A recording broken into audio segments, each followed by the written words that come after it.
Assalamualaikum warahmatullahi wabarakatuh. Bertemu lagi dengan saya Ibu Vindi di mata kuliah IMK pertemuan kedua. Kita langsung aja share screen.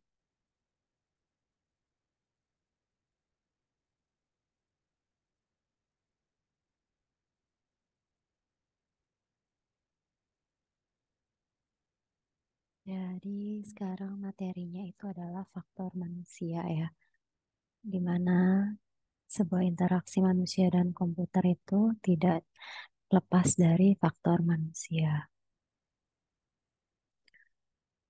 Pemodelan sistem pengolahan. Nah, ini sistem pengolahan pada manusia dan komputer itu pada dasarnya masing-masing mempunyai piranti masukan ya atau input, terus sistem pengolahan dan piranti keluaran atau output. Nah, ketiga piranti tersebut itu bekerja secara berurutan. Nah, pada manusia, piranti masukannya atau input itu terletak pada panca inderanya, ya, yang kemudian informasinya yang diperoleh itu akan diproses. Nah, diprosesnya di mana? Itu di memori atau di otak, yang kemudian menghasilkan keluaran atau output yang sesuai dengan pengolahan dari memori, yaitu informasi yang diterima sebelumnya. Jadi, misalkan ada inputan apa namanya hiburan gitu ya, apa yang lucu gitu, terus diproses sama otak gitu ya. Kita abis ngelihat hal yang lucu, yang menghibur, kemudian outputnya itu atau mengeluarkan refleks ketawa gitu misalkan.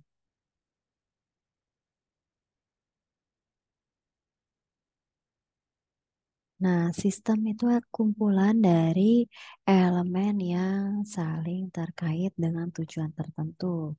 Nah, di sistem komputer ada aspek-aspek yang harus diperhitungkan supaya bisa berjalan dengan baik. Nah, aspeknya itu apa aja? Ada aspek perangkat keras atau hardware, kemudian aspek perangkat lunak atau software, dan aspek manusia, yaitu sebagai brainware-nya. Yang aspek itu ya, yang hardware itu serangkaian unsur-unsur yang terdiri dari beberapa perangkat keras komputer yang digunakan untuk membantu proses kerja manusia. Jadi hardware ini yang bisa kita lihat, bisa kita sentuh ya kan. Contohnya seperti CPU, monitor, keyboard, hard disk drive-nya, kemudian laptop ya, dan lain-lain. Sedangkan aspek perangkat lunak atau software ini adalah serangkaian unsur yang terdiri dari beberapa perangkat lunak program komputer yang dipakai untuk membantu proses kerja manusia atau brainware-nya. Contohnya itu sistem software, application software, sama package software. Jadi kalau software ini ibaratnya kita hanya lihat tampilannya aja, tapi kita nggak tahu di belakangnya, tidak bisa kita sentuh gitu. Beda dengan hardware. Kemudian aspek manusia atau brainware. Nah, ini adalah tenaga pelaksana yang menjalankan serta mengawasi pengoperasian sistem unit komputer di dalam proses pengolahan data untuk menghasilkan suatu informasi yang tepat waktu, tepat guna, dan akurat. Contohnya, itu adalah sistem analis, programmer, operator, maupun technical support.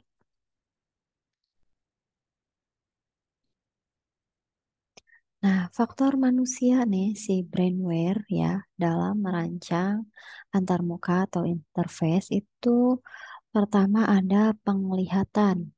Jadi saat bekerja dengan komputer, itu mata manusia sangat penting untuk berinteraksi.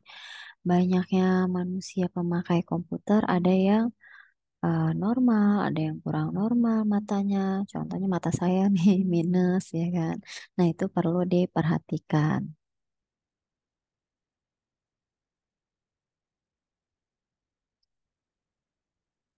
Nah, di penglihatan itu yang perlu diperhatikan itu adalah yang pertama ada luminas. Ya, ini banyaknya cahaya yang dipantulkan oleh permukaan objek. Jadi semakin besar luminas dari sebuah objek, rincian objek yang dapat dilihat oleh mata juga akan semakin bertambah. Kemudian yang kedua ada kontras, yaitu hubungan antara cahaya yang dikeluarkan oleh suatu objek dan cahaya dari latar belakang objek tersebut. Kemudian yang ketiga ada kecerahan. Nah, ini tanggapan subjektif pada cahaya. Kemudian yang keempat ada sudut ketajaman penglihatan. Ya, sudut penglihatan ini atau visual angle diartikan sebagai sudut yang berhadapan oleh objek pada mata. Ketajaman penglihatan atau visual acuity itu adalah sudut penglihatan minimum ketika mata masih dapat melihat sebuah objek dengan jelas. Ya, itu sama aja kayak kita melirik gitu ya. Kan ada sudut mata gitu kan. Nah, itu kan beda ya antara kita melirik sama eh, fokus ke depan gitu. Kemudian medan penglihatan. Nah, ini sudut yang dibentuk ketika mata bergerak ke kiri terjauh dan ke kanan terjauh. Nah, ini dibagi jadi 4 daerah ya. Penglihatan binokuler, monokuler kiri, monokuler kanan, dan daerah buta atau blind spot. Ya, kita bisa ngelihat ke kanan, ke kiri, yang ngelirik ke kanan, ngelirik ke kiri, atau nengok ke kanan, nengok ke kiri, atau fokus ke depan. Terus juga ada daerah blind spot kita. Ya, kita nggak bisa nengok ke belakang kita. Paling cuma nengok ada maksimalnya kan, leher kita nengok. Nah, itu ada daerah buta kita. Kemudian ada warna. Warna ini keselarasan penggunaan warna. Ya, seperti yang saya bahas di pertemuan sebelumnya, ada warna salah satunya kayak psikologi warna ya kan. Jadi beda warna, beda arti gitu. Nah, mata normal itu mampu membedakan 128 warna yang berbeda. Warna yang sesuai akan mempertinggi efektivitas tampilan grafis. Tapi kalau nggak sesuai sama pengguna, justru pengguna itu akan menerima informasi yang salah. Ya, nah ini ada kombinasi warna terbaik. Ya, contohnya latar belakang putih. Nah, garis tipis dan teksnya itu paling bagus dia birunya itu 94%, hitam 63%, merah 25%. Kalau yang garis tebalnya sama teksnya itu hitamnya 69%, birunya 63%, merahnya 31%. Ya, terus bisa dilihat nih ya kombinasi-kombinasi warna terbaiknya. Nah, selain kombinasi warna terbaik, ada juga nih kombinasi warna yang terjelek. Ya, contohnya latar belakangnya, backgroundnya itu putih. Jangan kalian menggunakan garis tipis dan teksnya itu kuning 100%, sian 94%. Nah, itu tidak terlihat ya. Terus garis tebal dan teksnya itu kuning 94%, sian 75%. Misalnya contohnya nih, saya ganti kuning ya warnanya. Nah, ini kan backgroundnya putih. Saya tarik garis kuning nih. Apakah terlihat jelas? Enggak kan? Beda dengan tadi ya. Kalau backgroundnya putih itu biru ya. Tadi saya pakai biru nih, makanya kelihatan. Atau hitam ya. Nih hitam kelihatan, biru kelihatan ya, merah kelihatannya. Sedangkan tadi kalau kuning itu nggak kelihatan. Terus sian, nih jadinya nggak terlalu kelihatan. Makanya ini contoh-contoh kombinasi warna terjelek ya.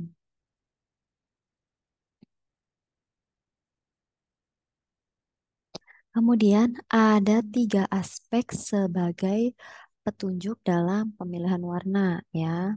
Kayak kemarin lagi nih dibahas kan aspek psikologis ya. Yang pertama aspek psikologis.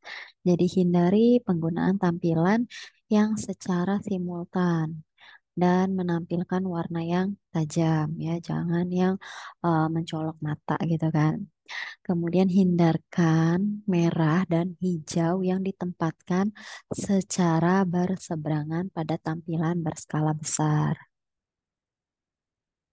Kemudian aspek perseptual itu ketajaman atau lightness-nya dan kecerahan atau brightness itu dapat dibedakan pada bentuk tercetak tapi tidak pada tampilan warna. Kemudian tidak semua warna itu mudah dibaca. Warna latar belakang gelap seperti merah, biru, magenta, coklat, dan lain-lain itu akan memberi kenampakan yang lebih baik dibanding warna yang lebih cerah. Jadi bagusnya itu background itu apa namanya warna-warna gelap ya. Makanya di handphone kita kalau mau baca tuh sudah malam-malam itu enaknya pas di dark mode ya kan? Dark mode gelap gitu. Nah, itu salah satu tujuan biar layar handphone kita itu mudah dibaca. Kemudian aspek kognitif. Nah, ini jangan menggunakan warna yang berlebihan ya. Memang segala yang berlebihan itu kurang baik. Kemudian warna yang sama itu membawa pesan serupa. Kemudian kecerahan akan menarik perhatian. Jadi kalau yang cerah, yang kayak cheerful gitu ya, itu bisa menarik perhatian. Tadi penglihatan, nah sekarang pendengaran ya. Nah, kebanyakan manusia itu mendeteksi suara dalam frekuensi 20 Hz sampai 20 kHz. Manusia juga mendengar suara antara 50 desibel sampai 70 desibel. Nah, telinga manusia itu bisa rusak kalau mendengarnya lebih dari 140 desibel. Lalu manusia itu tidak bisa mendengar frekuensi yang kurang dari 20 desibel. Ya. Kemudian yang selanjutnya itu ada sentuhan. Ya. Sentuhan ini merupakan sarana manusia untuk berinteraksi. Contohnya dalam penggunaan papan ketik atau keyboard ya atau tombol, maka manusia akan lebih nyaman apabila tombol atau keyboardnya itu tidak berat proses penekanannya ya. Kayak zaman dulu kan mesin tik itu harus yang ditekan banget karena tok tok tok tok. Nah itu nggak nyaman kan. Makanya sekarang keyboard komputer itu lebih empuk ya kan. Itu apa namanya? Jadi salah satu dari segi sentuhan ya biar manusia itu nyaman bersentuhan dengan komputer. Terus perkembangan teknologi mengarah pada pemakaian komputer dengan sistem sentuhan layar atau touchscreen. Nah, bahkan sekarang udah kemajuan teknologi kan, makin dibikin nyaman lagi nih manusia yang tadinya neken keyboard gitu ya, sekarang udah cuma sentuh doang gitu. Gitu. Apa namanya cuma sentuh layar aja dia ada apa namanya ngasih timbal baliknya gitu, ada efeknya. Kemudian pemodelan sistem pengolahan. Nah, ini model sistem pengolahan manusia ini terdiri dari pengolahan perseptual, pengolahan intelektual, dan pengendalian motorik yang berinteraksi dengan memori manusia. Nah, model sistem komputer ini terdiri dari pengolahan atau prosesor dan memori. Interaksi keduanya itu melalui bus. Lalu pengendalian motorik. Pengendalian motorik pada manusia ini dapat dilatih untuk mencapai taraf tertentu seperti mengetik 10 jari untuk kecepatan 1.000 huruf per menit ya.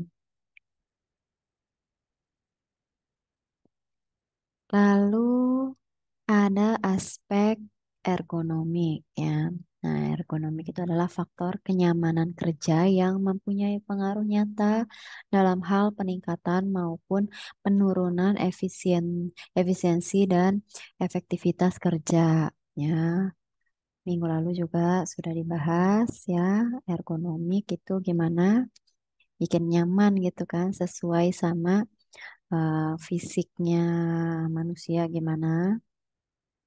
Nah, ini beberapa aspek yang berhubungan dengan ergonomik.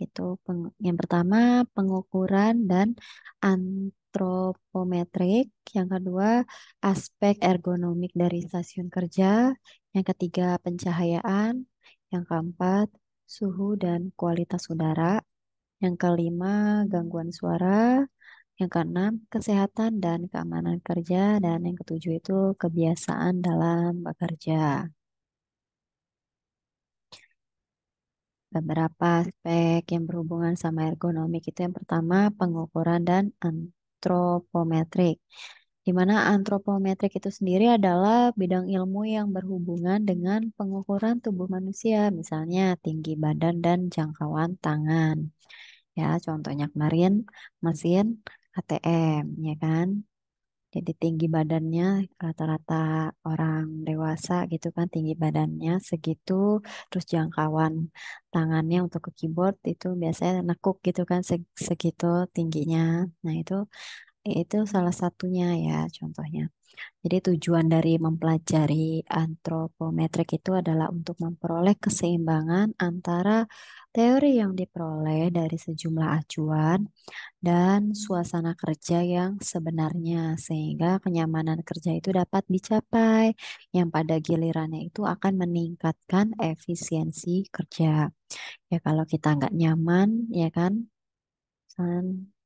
nggak sesuai gitu sama tinggi badan atau kawan kita harus yang apa ya yang ngerjain yang harus jinjit-jinjit gitu kakinya atau yang tangannya yang harus susah ngegapai. Nah, itu kan jadi susah kan kita. Akhirnya apa? Kerjaan kita jadi kurang efisien ya kan? Ada waktu yang kebuang untuk jinjit-jinjitnya, nahan pegelnya, atau ngejangkau apa tangan kita ngejangkau gitu ya. Nah itu kalau tidak nyaman itu mempengaruhi efisiensi kerja kita. Kemudian aspek ergonomik di stasiun kerja. Nah, ini yang pertama ada pemasukan data. Jadi, pekerjaan ini berorientasi pada hard copy. Lebih banyak memerlukan pengetikan daripada melihat ke layar tampilan. Nah, operator ini membutuhkan kursi yang baik dan dapat diatur. Kemudian keyboardnya juga dapat diatur. Terus posisi dokumen yang tepat dan kualitas dokumen sumber yang baik ya.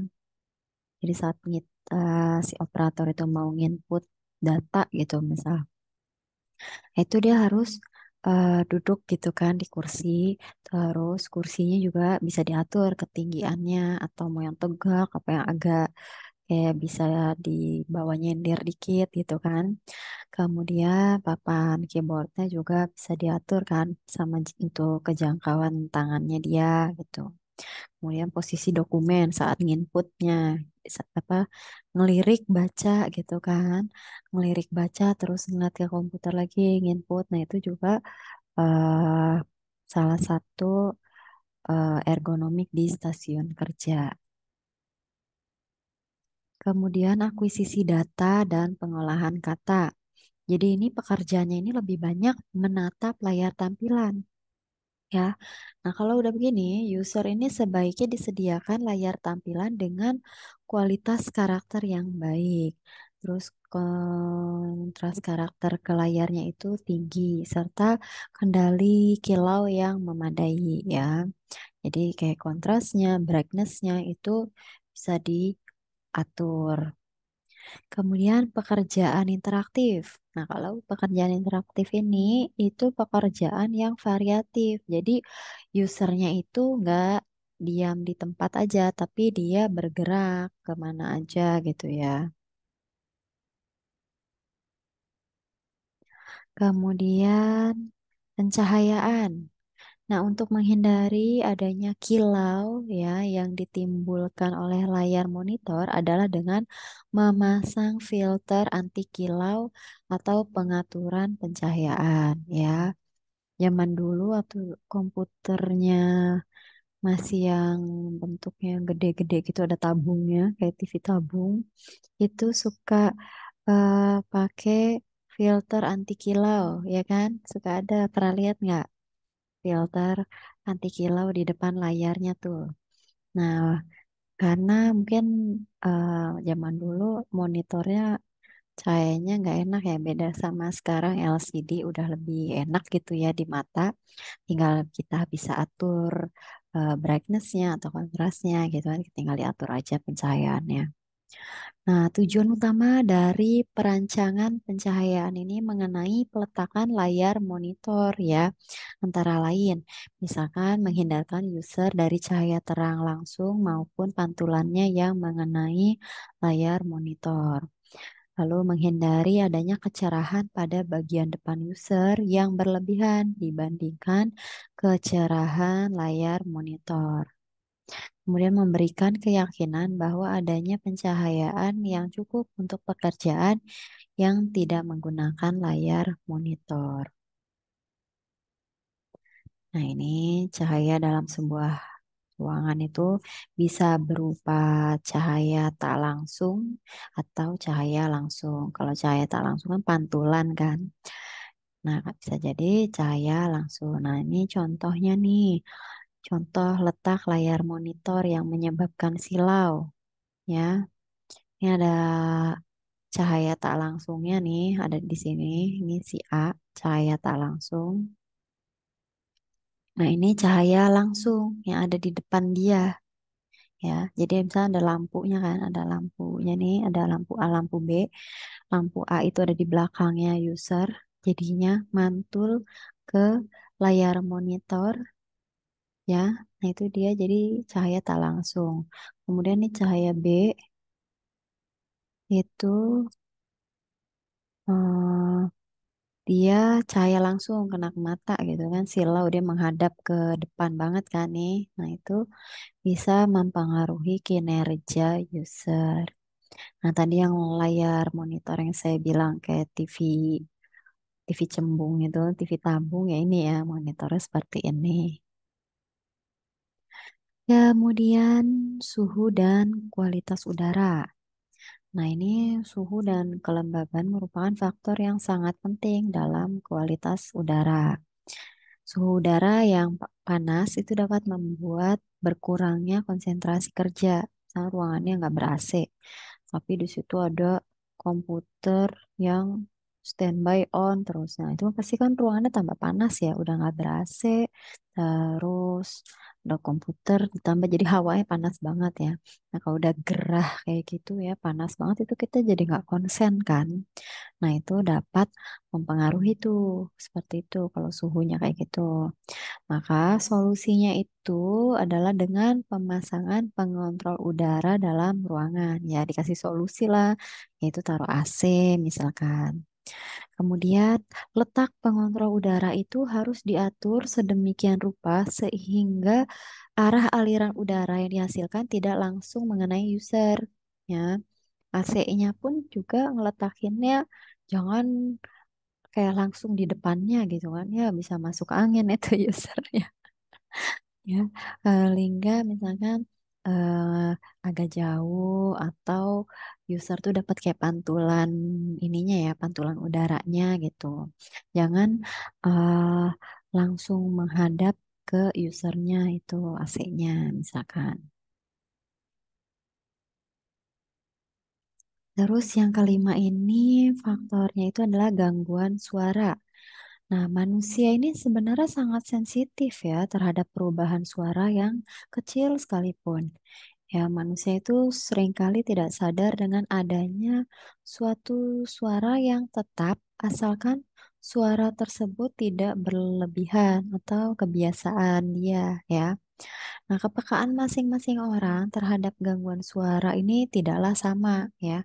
Ada yang peka gitu sama suara ada celetuk gitu ya, ada celetukan suara kecil gitu, misalnya barang kecil jatuh gitu. Ada yang peka, ada yang enggak gitu, ada yang mendengarnya, ada yang enggak. Terus, tetapi itu orang cenderung tidak menyukai adanya suara yang selalu mengalami perubahan keras dan tinggi rendah secara tidak beraturan.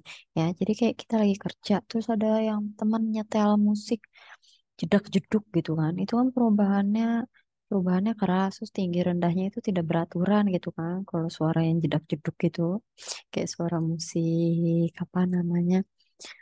Clubbing gitu ya jedak-jeduk. Nah, itu kan akan mengganggu kinerja juga. Beda misalkan suaranya yang hening, yang apa, bukan hening, maksudnya stabil gitu ya, konsisten gitu suaranya. Jadi nggak bertinggi rendahnya tuh secara tidak beraturan itu enggak, tapi suaranya tuh berubahnya konsisten gitu ya, suara musik-musik yang syahdu gitu ya. Nah itu jadinya lebih tenang gitu kan, menciptakan suasana yang lebih tenang. Beda sama yang suara jedak-jeduk gitu kan. Kemudian kesehatan dan kenyamanan kerja. Nah ini aspek keamanan dan kenyamanan kerja itu dapat dipengaruhi oleh kondisi umum kesehatan seseorang. Nah, rutinitas pekerjaan juga dapat menyebabkan penurunan kondisi kesehatan seseorang. Contohnya, pekerjaan seorang sekretaris yang mengharuskan duduk lama untuk melakukan tugas pengetikan dan pengecekan dokumen, ya. Dia tuh lambat laun, ia akan mengalami kelelahan otot dan persendian, ya kan? Karena dia misalnya kerja 8 jam ya. Nah, itu 8 jam dia duduk terus tangannya nekuk gitu kan, ngetik tangannya nekuk aja. Nah, itu lambat laun itu ada kelelahan ya, kayak di otot tangan, di sendi-sendi panggul, kaki, ya punggung. Nah, itu lambat laun akan mengalami kelelahan ya, karena dia monoton kan kerjanya duduk aja, ngetik aja. Kemudian kebiasaan dalam bekerja. Nah, agar seseorang selalu merasa nyaman dalam bekerja, itu sebaiknya membiasakan diri untuk selalu yang pertama, bekerja dalam keadaan sesantai mungkin dan dalam kondisi yang benar. Jadi, kayak duduk nih, misalkan itu duduknya tegak, jangan ngebungkuk, rileks kita ya, santai, jangan ya duduknya tegang kaku gitu jadinya kan jadi baru 1 jam juga udah pegel gitu kan. Kemudian kita harus selalu mengubah posisi duduk secara periodik untuk mencegah kelelahan otot tadi ya. Misalkan berdiri dan mengambil beberapa menit untuk mengendurkan ketegangan otot dan melakukan olahraga ringan beberapa kali sehari. Jadi tadi kan kerjanya duduk aja ya. Terus misalkan per 2 jam sekali gitulah. Stretching, stretching gitu, berdiri, stretching, stretching gitu kan. Meragangin otot. Nah, itu harus kayak gitu ya, biar dia nggak kelelahan otot. Kemudian mengusahakan untuk tidak mengetik dalam jangka waktu yang lama tanpa diselingi istirahat beberapa saat. Ya, jangan ngetik terus tuh 8 jam. Jadi adalah ambil jeda lah berapa menit gitu untuk mengistirahatkan tangannya. Nah, ini posisi kerjanya ya. Ya tadi ya contohnya kepala tidak menunduk ya biar nggak pegel kan. Jadi tegak, tegak juga tapi yang rileks gitu ya nggak kaku. Terus pandangan yang sejajar dengan komputer ya. Makanya jangan komputernya di bawah biar nggak nunduk gitu. Kemudian posisi bahu yang santai. Lalu posisi punggung yang tertopang. Ya, ada kursinya. Makanya makin apa namanya? Kursi kerja juga mempengaruhi gitu ya nyamannya, kenyamanannya. Ada yang cuma biasanya nih kalau yang kayak staff-staff tuh kursinya nanti beda tuh kenyamanannya sama manajer gitu ya. Nah itu manajer beban kerjanya lebih banyak, Miss. Jadinya kursinya dibuat lebih nyaman, disediain yang lebih nyaman. Kemudian ini tangannya nih ya. Tangannya itu sejajar ya, lengan bawahnya ini sama keyboardnya. Jadi jangan yang ketinggian, ya saya ngetiknya begini gitu kan, ketinggian kan nggak nyaman. Terus tinggi monitor yang sejajar pandangan dan lengan. Kemudian atur benda-benda dalam jangkauan. Misal tadi kita mau input ya kan, input. Nah, hard copy-nya ya, file-file kita, berkas-berkas yang mau diinput ya, itu eh, harus yang sesuai sama jangkauan kita. Kemudian gunakan bantalan yang lunak untuk menopang paha bagian bawah.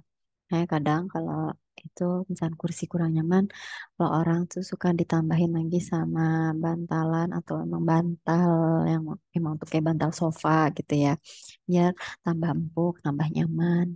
Terus kaki ini pada bantalan kaki, ya biar kakinya ini nih, eh biar nih paha ini dia tuh sejajar gitu, biar nggak pegel, kayak bentuknya kayak gini gitu. Ya, materi dari faktor manusia sini sudah selesai. Jika ada yang ingin bertanya, boleh ditanyakan di ruang diskusi. Baik, saya akhiri materi pertemuan dua ini. Wassalamualaikum warahmatullahi wabarakatuh.